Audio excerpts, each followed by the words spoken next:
সুপ্রভাত বন্ধুরা, আজ আমরা চতুর্থ শ্রেণীর বাংলা পাতাবার বিষয়ে ছেলেবেলার দিনগুলি সম্পর্কে জানব। বিশেষ উদ্দেশ্য, সাধন উদ্দেশ্য এগুলো তোমরা ভালো করে দেখে নিয়েছো। এবার দেখো আয়োজন স্তর। এখানে আমি কিভাবে ক্লাসটাকে শুরু করেছি, মানে একটি কবিতার মধ্য দিয়ে ক্লাসটাকে শুরু করেছি এবং কী কী প্রশ্ন করেছি, ক্লাসটাকে কিভাবে সাজিয়েছি তোমরা ভালোভাবে দেখে নাও। এরপর রয়েছে দেখো উপস্থাপন স্তর, এছাড়া পাঠ ঘোষণা।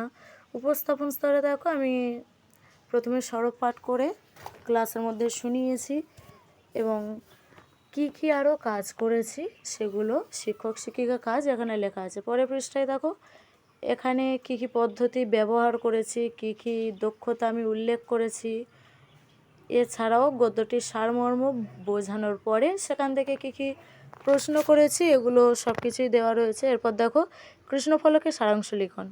এখানে আমি যেহেতু শব্দার্থ দিয়েছি, তোমরা চাইলে অন্য কিছুও দিতে পারো। মূল্যায়ন স্তরে তোমরা দেখতেই পাচ্ছ কর্মপত্র কিভাবে করবে। কর্মপত্রটা আমি এপারে দেখিয়ে দিচ্ছি। জ্ঞান, বোধ, প্রয়োগ, দক্ষতা 4টির উপরে লেখা আছে। আজ তাহলে এই পর্যন্ত। বাই।